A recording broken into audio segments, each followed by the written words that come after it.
there can be some dissonance about, well, should I take care of somebody else's needs because that's part of who I am, is taking care of other people? Or is this a situation where they've overstepped a boundary and I need to set a limit? Okay. And generally the rule of thumb is you set a limit when somebody else's behavior impacts you negatively. Okay. But sometimes, depending on who the person is and your relationship with them and how badly they've overstepped a limit, you may decide that the kinder thing to do is to let it go. Staying motivated takes work. If you don't work on your motivation, you become unmotivated. Join Oumar Jang as he shares inspirational stories and tips to get you motivated to do whatever you need to do. This is the Motivational Voice Podcast. Hi everyone, welcome to the Motivational Voice Podcast. This is session number 39. Have you ever found yourself drawing a hard line in the sand and no matter what people do or say, you are done with it, you've had it? Do you ever wonder why we have those moments? Why are we willing to put up with certain things but not others? The answer is our core values, those principles and perceptions of how we should behave or how we perceive others to behave. Understanding how your values affect you as a person is an extremely important skill to have in life if we are to live a purposeful and intentional life. My guest, Susan Petang, joins me today to share some very insightful and concrete tips about values, why they are important, and how we can use them. Without further ado, let's listen to my interview with Susan. Susan, welcome to the podcast. Thank you. Thank you for having me. Absolutely. It's my pleasure. Would you take a second and introduce yourself to our listeners and tell us a little more about who you are and what you do? Sure, of course. I'm Susan Petang from the Quiet Zone Coaching, and I help people overcome different kinds of stress. I help them with coping skills when life gets hard. And recently, I just started a brand new program for divorcees who are looking to heal from the hurt of their divorce and get their confidence back so they can find the perfect partner for them. What prompted you, what maybe in your background prompted you to actually start coaching and decided to do this? I suffer myself from generalized anxiety disorder and major depressive disorder. And these are things that some people are born with. I had my first panic attack when I was 5 in kindergarten. I remember it like it was yesterday. So I went through most of my adult life and just making really bad decisions and trying to protect myself because I was anxious and I was afraid and I was depressed. And I put my loved ones through the ringer and life was just awful. And I started taking medication and I had therapy, which, those things are wonderful, don't get me wrong, but they didn't do the whole job. I found out that what I needed to do was I actually had to change the way I think. I had to change the way I view life and what I bring to the table. Medication and therapy, people, especially of my generation, tend to view that as being a magic bullet. Give me a pill and I'll get better. And they don't realize that there is a whole lot of work that needs to be done on top of that in terms of, our vantage point and how we view life and what we think about it and what color the glasses are that we're wearing, that we're looking at life through. We have some pretty strong and good medication, but there are certain things that you just have to deal with in a different way.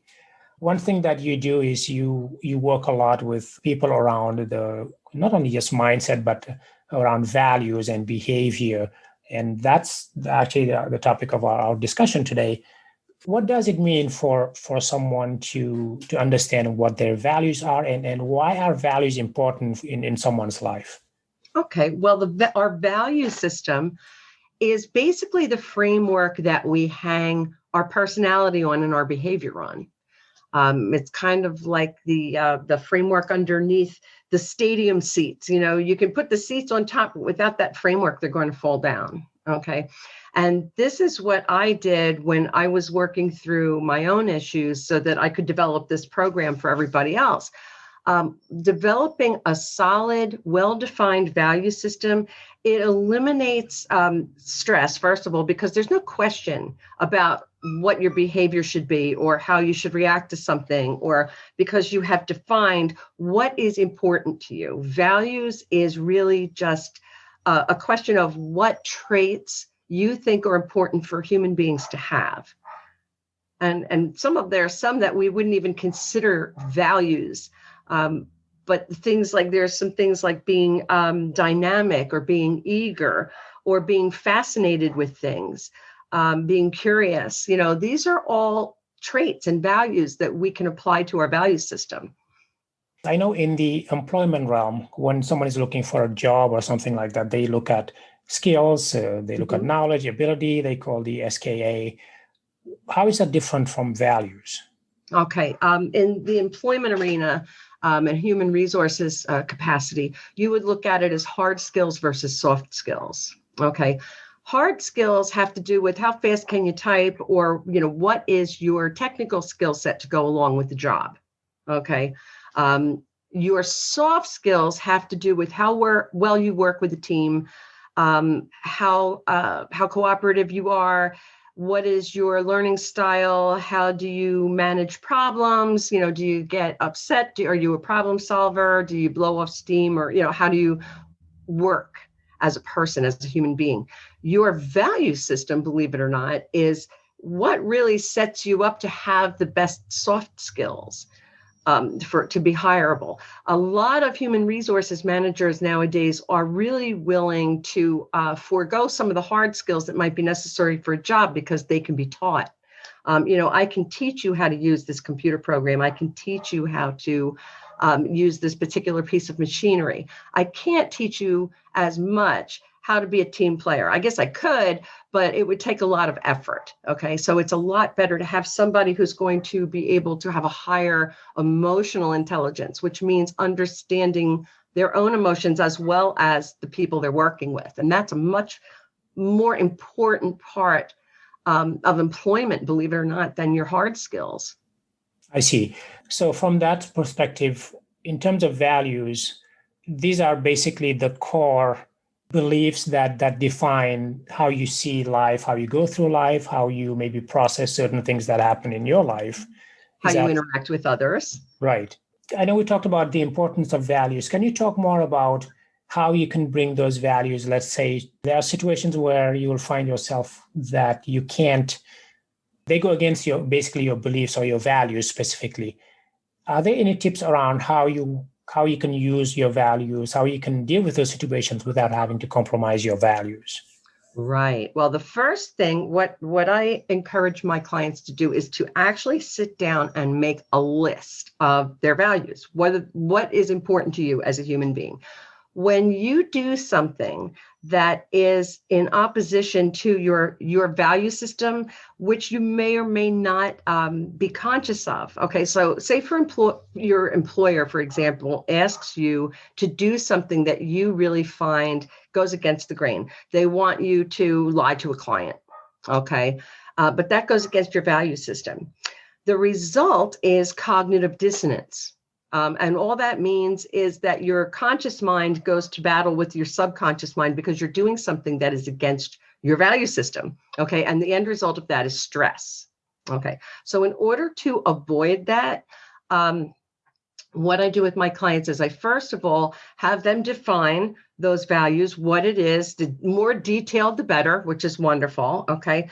And then what I do is based on those values, I ask them to describe what kind of person they want to be.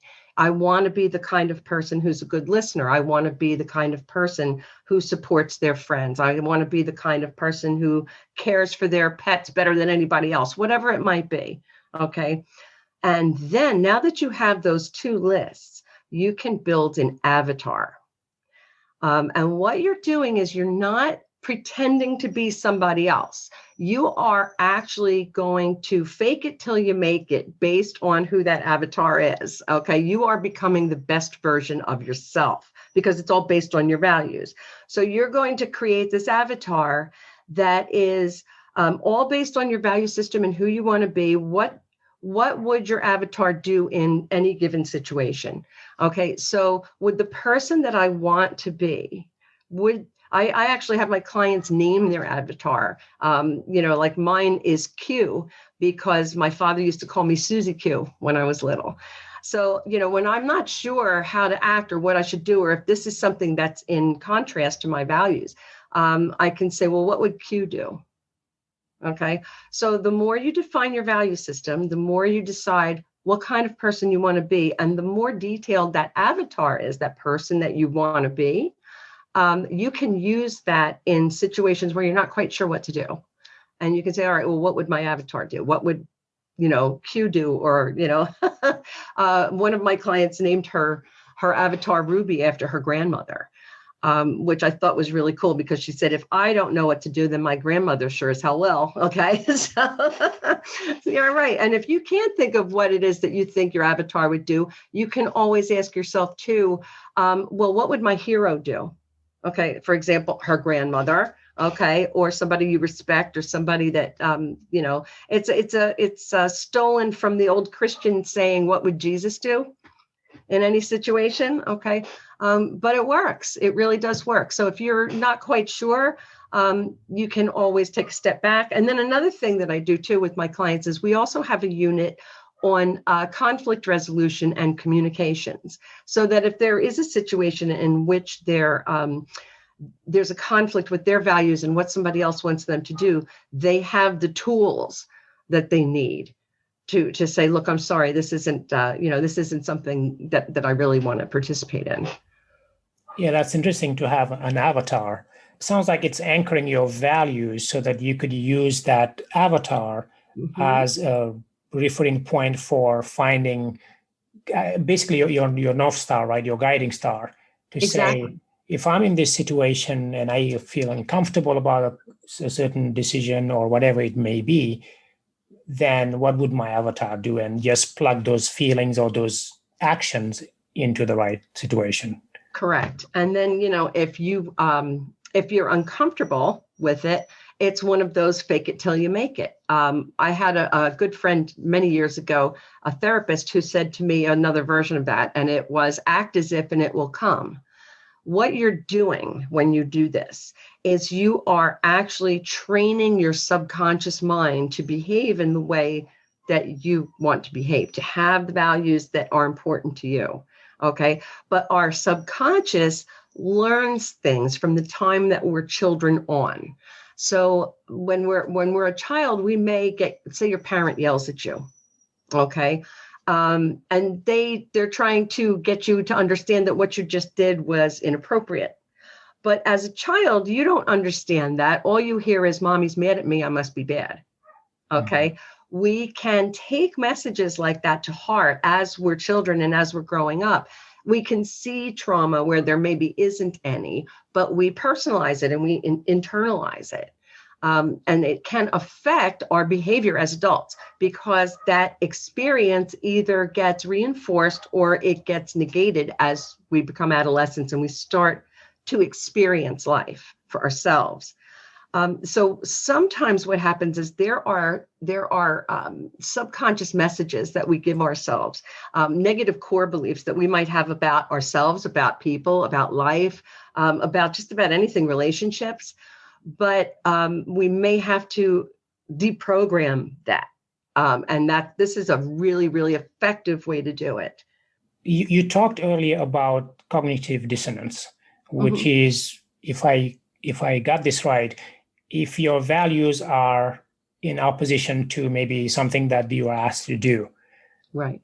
When your behavior is at odds with odds, right. So when your behavior is at odds with your values, basically. Correct. This concept of avatar kind of made me think, what if you are in a situation where you are finding that having this avatar is actually, let's say, for example, at work or in a certain social setting, you're having to use, what would my avatar do? But when you're on your own, let's say at home with someone you're very comfortable with, right, you're starting to think, well, I feel like I'm not being myself by having this avatar. does that happen? And when that happens, what should the person do, or how should they think about this avatar? So let me ask you this. When you learned how to ride a bicycle when you were a kid, okay, were you able to do it perfectly the first time? No, gosh, lots of falls and trials and error. Lots of falls and trials. And that's what the avatar is. It's a way to practice a behavior or an attitude that you find valuable. Now, that's why it's really important to base that avatar on what you truly believe is of value to you. That is truly what you feel the person you want to be, the best version of you is. Okay. Because otherwise, then, yeah, you're just wearing a mask. But if the best version of you is comfortable in social situations and you need, to build self-confidence, that's a way to try it on and to practice. Okay. So it's your training wheels. Okay. Your avatar is your training wheel. You can use that avatar even with your loved ones. Because, for example, like I said, I teach my clients communications and conflict resolution skills. Every relationship, whether it is a personal one or a romantic one, a friendship or romantic or a coworker or a boss, every relationship that we have with other people at some point is going to experience some conflict. Okay. And we have to learn how to overcome that conflict in a healthy and productive problem-solving way. Okay. And a lot of us, I think most of us never learned that when we were kids. Okay. We didn't learn that. And there are a myriad number of reasons why. But the avatar, again, is a way to put the training wheels on that so that you can practice. Okay, so this is what my avatar would do. So I'm going to practice it in the mirror. And then if I'm sitting on the couch with my husband and there's something he says to me that upsets me, I know how to respond. Okay, without starting a fight, without being a bitch, because I've done what my avatar would do, which is to respond calmly, okay, and being solution-oriented, cooperative, and collaborative, which is what my avatar is with relationships with anybody. So it's your training wheels. What would be a concrete example of when that happens in a relationship? Okay, this is a true story. Okay, this is a true story. My husband, he loves music. Okay, that was his way of dealing with stress when he was a teenager. Was listening to music. He is a musical encyclopedia, which is wonderful. On Sundays, we spend the day together. This is our time. Okay, it's inviolate unless there's something really important that's happening. But he likes to play music. Okay, and his taste in music isn't always what mine is. Okay, now there's a lot of stuff we do agree on. Okay, but there are some things that he plays that are just make my teeth grate. Okay, now my avatar, okay, the person that I want to be is a loving, supportive partner. Okay. But she also doesn't let other people kind of run all over her either. Okay, so what does she do in this situation? And this is instead of setting a limit and saying, hey, sweetie, when you play music like this, it really bothers me. Do you think we could put something else on? Which is a formula that I give my clients. When you do A, I feel B and I'd like C. Okay. So instead of doing that, though, I chose to say nothing and let him have his music. Why? Because my avatar is a kind, compassionate, loving partner. And it's a kinder thing to do to let him have the music that reduces his stress levels instead of rigidly enforcing my own needs. Okay, so that teaches me how to respond in that situation. And that's a true story. I actually did that. I let it go more than once. Yeah. Yeah, that's a great example where you are, how they say marriage is about sacrifice and picking your battles. It's almost choosing to not get what you want so that your partner or your spouse or whatever can be happier, so that you can have a healthier relationship together. That's a very good example. Well, that's it. When we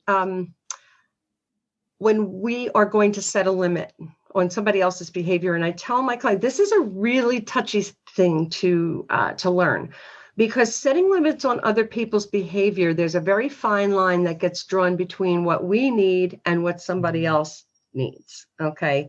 So sometimes there can be some dissonance about, well, should I take care of somebody else's needs because that's part of who I am, is taking care of other people? Or is this a situation where they've overstepped a boundary and I need to set a limit? Okay. And generally the rule of thumb is you set a limit when somebody else's behavior impacts you negatively. Okay.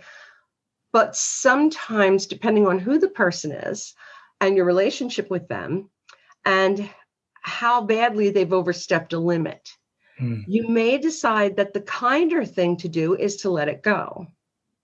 Okay. Right. And here is where having that well-defined set of values and that well-defined avatar can serve you. So what's more important?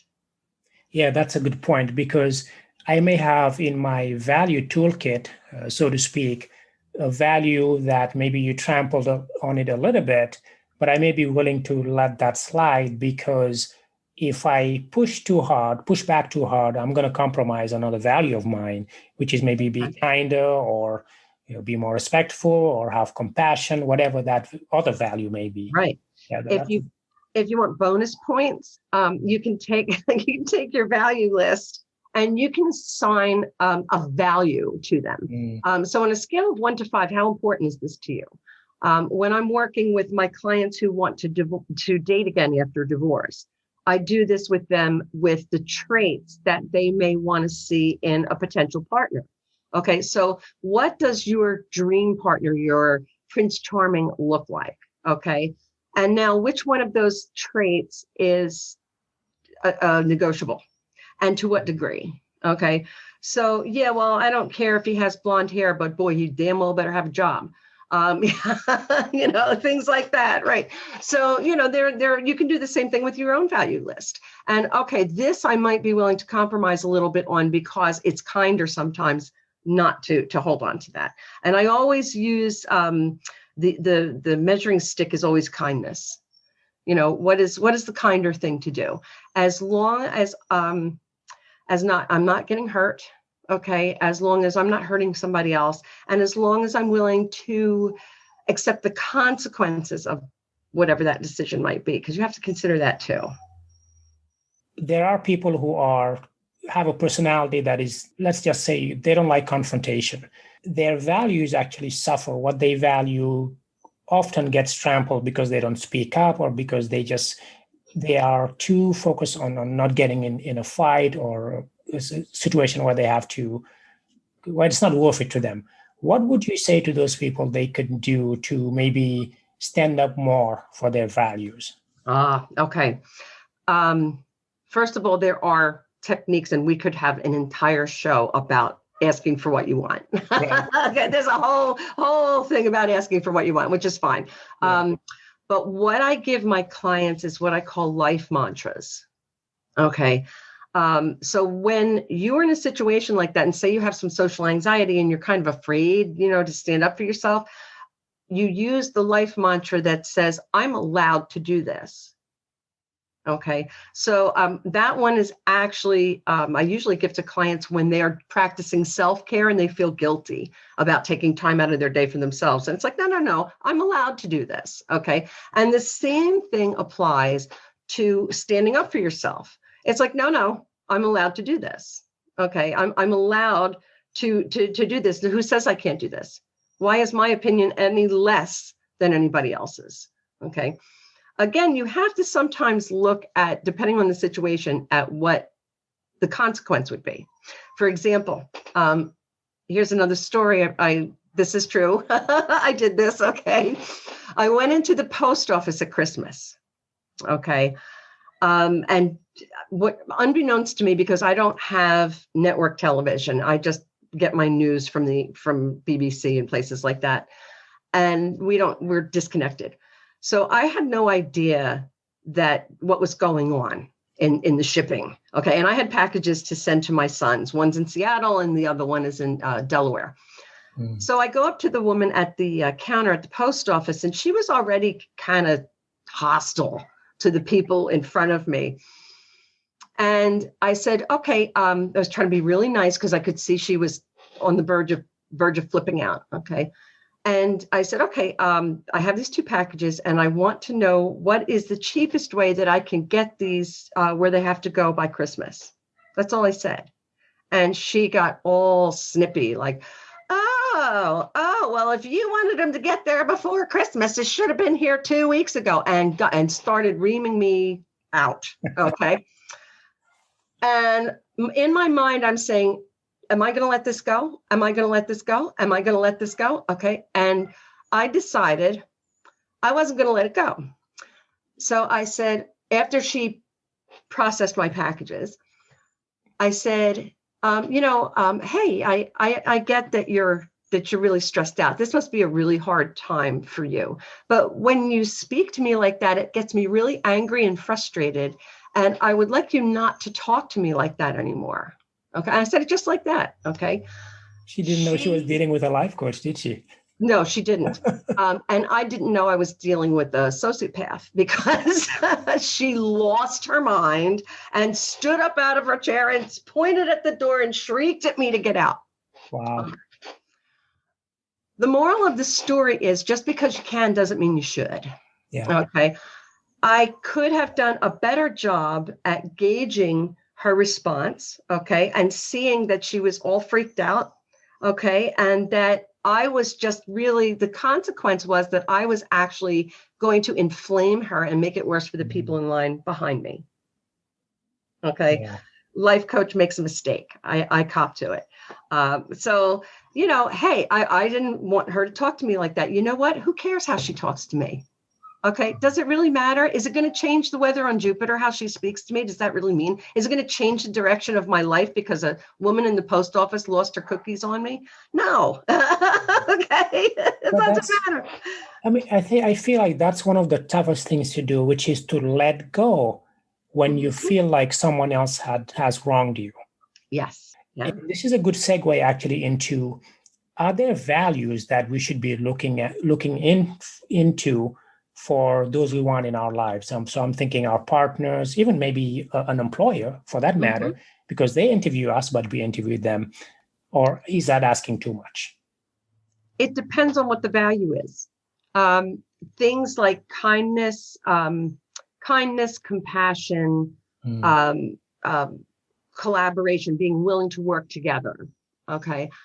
Those are teamwork, partnership. Those are things that I think are non-negotiables. Some couples might even agree, depending on who the individuals are, that even monogamy is not, and loyalty in that sense is not necessary. I personally, that's one of my values. It's loyalty, monogamy. That's it for me. You stray off that. That's a deal breaker, but not for everybody. So it's very hard to make a judgment like that about what values may or may not, because it depends on the people who are involved. There are lots of people. What's important is that the 2 partners have similar or complementary values. So that they complement each other and fill in a gap, or they actually feel very closely. Because in that way, like we were saying before, every relationship, there is going to be a conflict at some point or another. So when your values are very similar, okay, or complement each other and are symbiotic, you will have less space that you have to compromise to come to an agreement. And there is less that you will have to give up when it comes to setting goals. Okay. So if it's the difference, for example, say you have 2 partners and they're talking about how many kids to have. Okay. And all right. And one partner wants to have, like 5 kids because she feels very strongly about being a nurturer and about being able to care for her children. And her partner may say, well, yeah, you know what? I was kind of really thinking like 2, because their value has to do with maybe not putting as many people on the planet, or less of a carbon footprint, or even a financial reason. Okay. So if one says 2 and one says 5, it's easier to make a compromise than if one says 5 and one says, no, I don't want any at all. You see what I'm saying? It's less distance to have to travel. So the closer together your values are, the better. So is there anything else you wanted to add as we wrap up? One thing I want to tell everybody is that not only are values important, but I think the most important thing that any of us human beings can do, and the byproduct of this is happiness, is to be mindfully grateful. Or gratefully mindful, depending on how you want to look at it. Stay in this moment now. Forget about what happened in the past. Learn the lessons from it, but we can't go back and change it. Okay. And don't keep thinking about what the next thing is you're going to do. Focus on what you have right now. We spend 100% of the time on earth that we have in right now. So not only does it make sense to focus on that, but also to find all the wonder and awe and amazement and good things that you can find in this moment. One of the life mantras I give to my clients is something good about right now is. So if you're having a bad day, or you feel like crap, or you're angry, or whatever, stop and ask yourself, something good about right now is. It might be just that my shoes are really comfortable, or this cup of coffee is really delicious. I really needed this right now. Or it might just be that something good about right now is I'm surviving this and I haven't screamed yet. But there's always something. So find it and focus on that instead. Yeah, I love that example. It sounds like a conversation I would have with some of my loved ones, where I would say, well, how was the event, or whatever it was? Like, oh, it was horrible. This happened, that happened. So, okay, what is one good thing that happened at that event? Exactly. And they'll be like, oh, well, I guess this good thing happened. I'm like, yeah, there you go. Focus on the positive. You want to focus in on that positive, and that's not being unrealistic. That's actually training your brain to see what's already there. When you do that, you can still be pragmatic and find the positives in things. But when you focus on what is positive and what is good, you're going to start to see what I call everyday miracles occur. And it's not that they're miracles or that they weren't already there. You just never noticed them before. Yeah. So, yeah. So be mindful. It's like the whole COVID situation, things we took for granted, and yes, just being able to go outside without putting on a mask. Oh my gosh, it's like, I know, what is this new thing? It's wow, look at this, it's like, oh wow, oh no, I have to wear makeup again, Yeah. Now, how can people get in touch with you, Suzanne, if they wanted to contact you? Oh, okay. They probably the easiest thing to do is to just go to the website. There is a contact page there. So if you want to reach out, feel free. That is www.thequietzonecoaching.com. And there's lots of stuff on there. There's a blog page with lots of articles with great information on there. Please go check it out, read, have a good time with it. Great. Awesome. I will put that in the show notes so people can just click on it and go to your website directly and check you out. Okay, thank you. Yeah, thank you very much. Any final words? No, I think that's about it. I hope, namaste. I hope everyone has a wonderful, awesome, amazing week. Absolutely. Thank you. Thanks for coming on the podcast. My pleasure. Thanks for having me. That was my interview with Susan Petang. I love it when a guest comes on the show and shares stories about how you can apply life skills to your own personal life. Think about it. How often do people have conversations about understanding your own values and why they matter? Personally, I would go as far as to say that if you don't understand your values and how they impact the decisions that you make on a regular basis, you might be going through life by trial and error. Now, there's nothing wrong with that, but if you want to feel like you have a better understanding and better control of your life and why you make some of the decisions you make in your daily interactions with people, it might be a good idea to ask yourself, what are my values? How can I use my values in a way that serves me better, in a way that drives me towards the person that I want to be? towards the life that I want to live. And then start paying attention to the decisions you make with this newfound knowledge that your choices in life, who you choose to hang out with, the job you took or didn't take, the life you chose to live, and so on and so forth, that all of those decisions are directly related to what you value, whether it's conscious or not. Why is this important? Because now that you know this, you can make adjustments to how you interact with the world around you, with people around you, and this, my friend, changes everything. And on a final note, I would love to extend an invitation to you to get in touch with me if you feel like talking to a coach such as myself will give you the clarity you need right now to move forward with your life. We can have a conversation about what your goals and aspirations are and come up with a plan to get you on the path to achieving the goals you set for yourself and live the life you want. You have one life on this earth, one, and you owe it to yourself to live in a way that fulfills your soul. Go to my website at oumarjang.com and block time on my calendar so that we can talk. I hope to hear from you soon. As usual, you can find the show notes for today's episode on my website at oumarjang.com/session 39. That's session 39. By the way, if you enjoyed listening to the podcast, do me a favor and pull out your phone and rate the show. I would really appreciate that. Thank you so much for listening, and thank you for spending part of your time with me today. I appreciate you. Until next time, please stay safe and motivated. Goodbye. Thank you for listening to the Motivational Voice Podcast. If you enjoyed the show, please subscribe and rate it on iTunes. Get show notes and the latest blog posts at oumarjang.com.